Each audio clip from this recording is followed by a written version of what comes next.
자, 보겠습니다. 자, 마지막은 단원 이름이 뭐냐면 속도와 거리예요. 속도와 거리. 그래서 속도와 거리 거기다가 표시를 좀 해놓으세요. 자, 개념 노트 마지막입니다. 속도와 거리입니다. 속도와 거리. 자, 일단은 속도와 거리인데, 자, 기본적으로 좀 수투에서 좀 하고 오는 것들이 좀 있긴 하기 때문에 이 정도는 좀 될 거라고 보거든요. 그러니까 위치 변화량과 위치 변화량, 움직인 거리 라는 것들이 있어. 이런 것들에 대한 판단을 좀 정확하게 해줄 필요가 있거든. 일단은 어떻게 되는 거냐면 어떤 수직선이 이렇게 있는데 얘가 2라는 곳에서 출발을 해서 11까지 왔다가 다시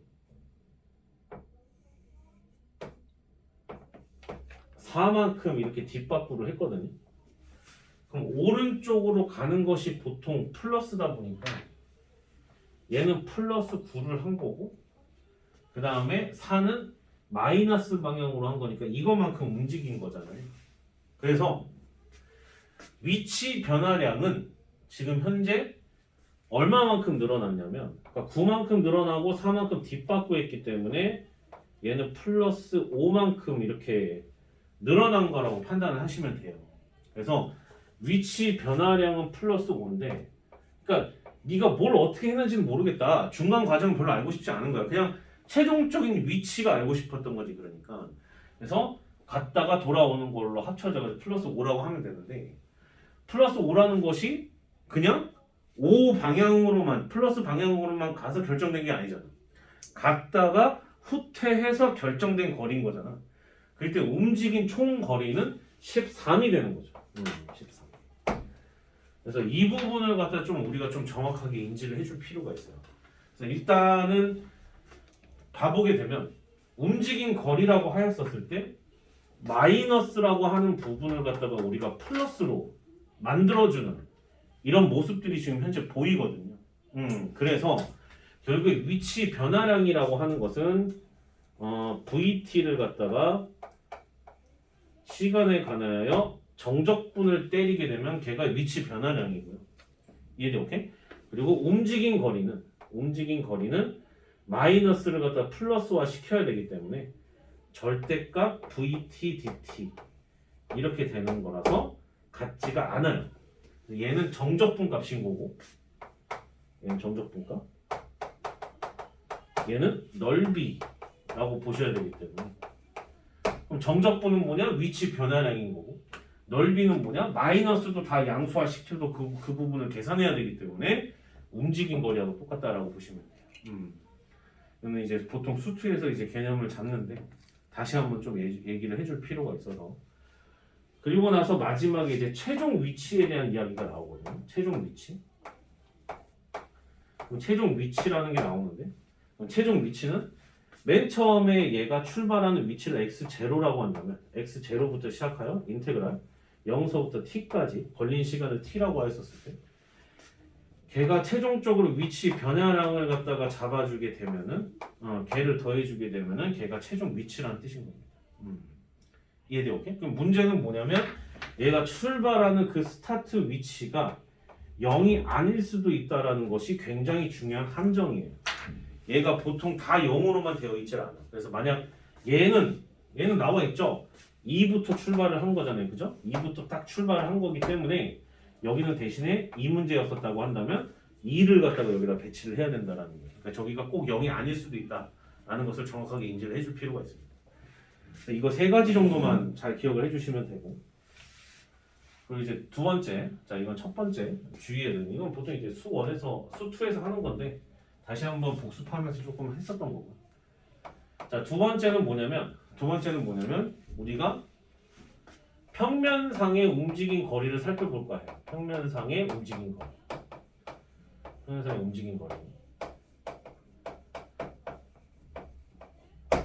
보통 어떤 사물이 움직인다라고 한다면 이딴 식으로 x축과 평행한 수직선에서만 움직인다라고 보장하지 않잖아요. 하다못해 지금 너희들이 보고 있는 지금 여기서도 봤었을 때 x축의 움직임이 있고 y축의 움직임이 있었던 거잖아요. 그래서 그거를 가지고서 이제 우리가 판단을 해야 된다는 뜻인 거고.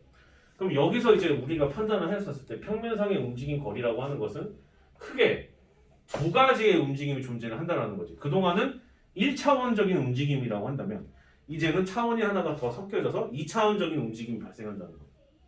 X방향만 존재하는 게 아니라 Y방향까지도 고려를 해본다는 거. 근데 이것 때문에 괜히 골치 아프게 생각할 필요가 없는 게 X는 X대로 성분 잡아버리면 되는 거고 Y는 Y대로 성분을 잡아버리면 되는 거거든요. 그래서 결국에 거기에 맞춰서 우리가 판단을 해보게 되면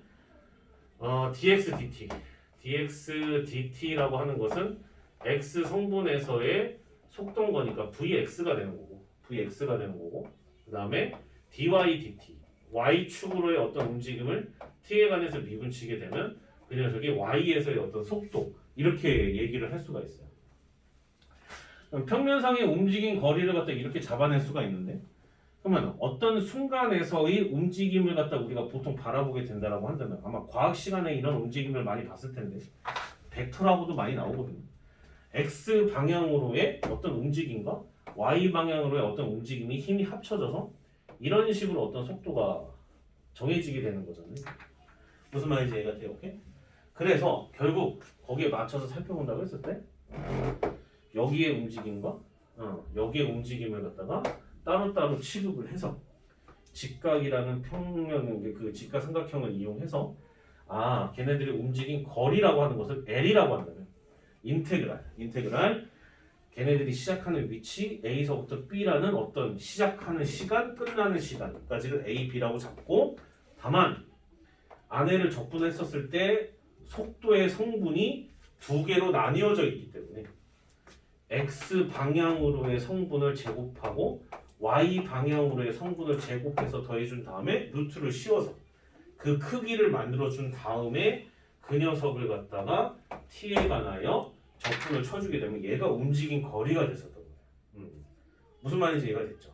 그동안에 1차원적으로 한쪽으로만 움직이는 것이 있었다고 한다면 지금은 두 개가 짬뽕이 돼서 움직이는 것이 되기 때문에 그래서 따로따로 이렇게 들어갔던 거고 지금 표시한 VX하고 VY에는 dx dt 그 다음에 dy dt가 들어가서 제곱 때려가지고 루트 씌워준다는 계산하시면 돼요. 결국 여기 있는 문제들은 분명히 t에 관한 식이었을 거고 계산이 됩니다. 한 가지 팁인데 루트가 섞여 있기 때문에 보통 안쪽에 들어가 있는 이 녀석이 완전 제곱식인 경우가 많아요. 루트를 벗겨내야 되기 때문에 그것만 좀 잘 알아두시면 될 것 같습니다.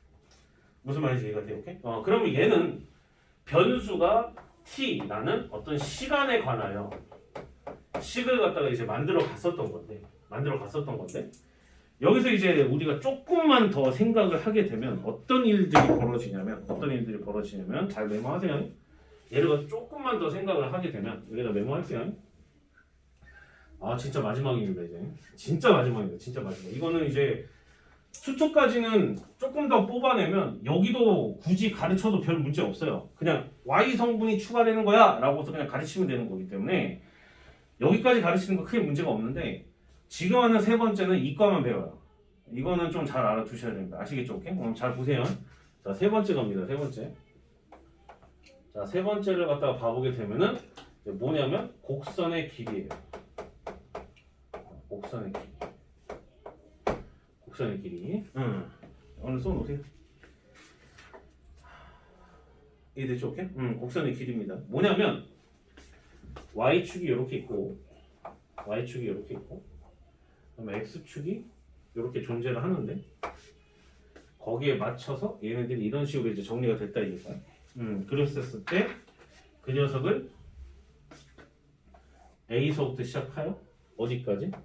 B까지 이렇게 적용을 시켰었을 때 여기 시작점으로부터 여기 끝점까지 가는 얘네들의 길이를 구하고 싶은 거예요. 무슨 말인지 됐죠? 오케이? 여기 지울게요. 그럼 이번의 내용과도 흡사하게 발생을 하게 되는데 어떤 임의의 점 하나를 갖다가 콕 집어서 잡아내게 되면 얘의 좌표는 x, fx가 돼요. fx가 돼요. 그거를 맞춰서 지금 가보게 되면 결국 이 곡선의 길이라고 하는 것은 이 수많은 점들이 모여서 만들어진 거잖아. 그지? 오케이? 그런데 여기에서는 변수가 t가 아니라 x거든요. 이해돼요? 오케이? t가 아니라 x거든요. 그래서 야들의 어떤 속도적인 측면을 갖다가 살펴본다는 건 왜 속도적인 측면을 살펴봐야 되냐면 지금 나타내는 이런 지금 길이라는 것 자체가 지금 쌤이 표시하는 이런 접선의 기울기들이 차곡차곡 누적돼가지고 얘가 만들어지는 거잖아요. 이렇게 만들어지는 거잖아. 그렇기 때문에 순간순간적인 접선의 기울기를 구해줘야 된단 말이지 우리가. 이해돼요? 오케이? 그럼 그랬었을 때 걔네들의 성분 자체를 아까 전에 2번에서 봤었던 것처럼 2번에도 Y축 방향으로의 움직임과 X축 방향으로의 움직임으로 우리가 살펴볼 수가 있는데 단 변수 자체가 X가 되는 거예요. X 자체가. 그러면 걔네들의 움직임을 살펴본다라고 하였었을 때 X라고 하는 것은 그쪽 방향으로 움직이는 이 변수의 움직임은 어차피 1이라는 것이 정해져 있죠. 왜?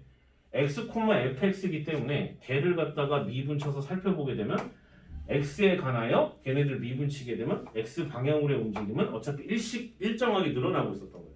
그런데 y 방향으로는 f 프라임 x만큼 x에 관해서 미분을 쳤기 때문에 그만큼이 늘어나고 있었다는 거고 그러면 결국에 여기에 성분은 1씩 늘어나는다고 한다면 너는 지금 현재 f 프라임 x만큼이 늘어나고 있었구나라고 판단할 수 있었던 거예요. 그리하여 결국에 저 곡선의 길이를 갖다가 우리가 L이라고 한다면 루트 X 성분은 지금 현재 1씩 늘어나고 있었기 때문에 1의 제곱 이렇게 되는 거고 그 다음에 fx는 미분치게 되면 f 프라임 x인 거니까 f 프라임 x의 제곱 이렇게 돼서 걔네들을 dx 쳐서 쭉 더해주게 되면 얘가 곡선의 길이구나라는 것을 판단할 수가 있어요. 여기서 중요한 포인트는 뭐냐면 나중에 시간이 지나서 중요한 포인트는 뭐냐면 가끔 가다가 여기다가 1을 더하는 걸 깜빡하는 애들이 있어. 그러니까 이거 결국에 1의 제곱은 1이잖아요. 그러니까 1을 더한다는 걸 반드시 기억을 해주셔야 돼요. 이걸 많이 까먹어. 이걸 반드시 잘 기억해 주시고 그 다음 하나 더 루트가 씌워져 있는 상태에서 얘를 갖다가 지금 인테그랄 매겨야 되거든요. 인테그랄 매겨서 시작하는 포인트가 뭐 A서부터 B까지라고 한다면 이렇게 적분 때린 게 곡선의 길이란 말이야. 그러다 보니까 루트가 나오다 보니까 지금 여기 나와 있는 이거 전체 사이즈가 반드시 완전 제곱식일 수밖에 없어요. 이 문제 자체가. 그래서 만약에 여기와 관련된 곡선의 길이와 관련된 문제를 푸는데 자기가 루트 안에 있는 부분을 계산했더니 만약에 완전 제곱식이 안 됐다. 그럼 뭔가 본인이 실수했을 가능성이 99.9%야. 무슨 말인지 됐어요? 오케이? 그래서 거기에 맞춰서 계산을 해주는 거를 완전 제곱식이 된다라는 것을 정확하게 인지해 주시면 좋을 것 같습니다. 그것만 잘 기억해 주시면 돼요. 무슨 말인지 알겠죠? 오케이? 거기에 맞춰서 계산을 해주시면 되고 바로 곡선의 길이는 바로 보도록 할게요. 곡선의 길이는 지금 바로 추가가 된 거기 때문에 220쪽 보세요. 220쪽 곡선의 길이하고 관련된 문제를 갖다 풀도록 할 건데 자 봅니다. 대표 3번을 보도록 할게요. 대표 3번. 자 문제가 뭐라고 나와 있냐면 다음 곡선의 길이를 구하라고 되어 있어요. 자 첫 번째 1번 x가 지금 현재 2lnt라고 되어 있고 이 lnt 얘는 y가 마이너스 t분의 1 마이너스 t 이렇게 되어 있는데 t의 범위가 2분의 1보다 크거나 같고 2보다 작거나 같다라고 하여 곡선의 길이를 갖다 구해줘야 되는 상황이에요. 근데 얘는 아까 전에 했었던 거에서 어떤 거예요? 두 번째하고 똑같은 거죠. 왜? 변수 t에 관해서 정리됐으니까.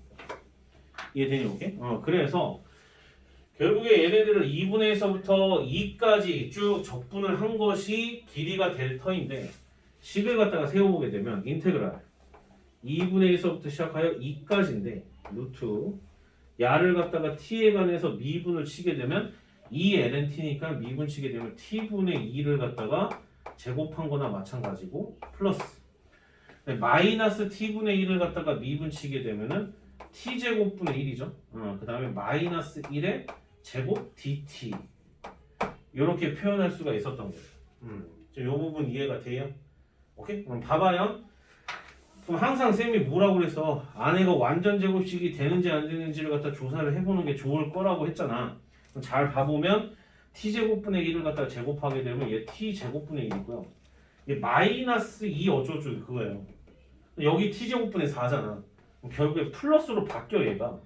t제곱분의 2라고 되고 맨 마지막에는 플러스 1 이렇게 돼서 결국에 가서 t제곱분의 1 플러스 1의 제곱이다 이렇게 볼 수가 있어요. 요거 이해가 돼요?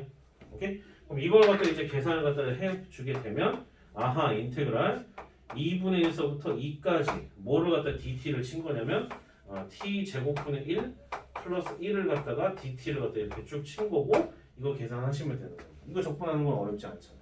다음 함수니까. 이해돼요? 오케이? 이런 식으로 하는 거고 2번 보도록 하겠습니다. 2번을 보면은 변수가 t로 결정난 것이 아니라 그냥 어떤 함수가 나와 있어요.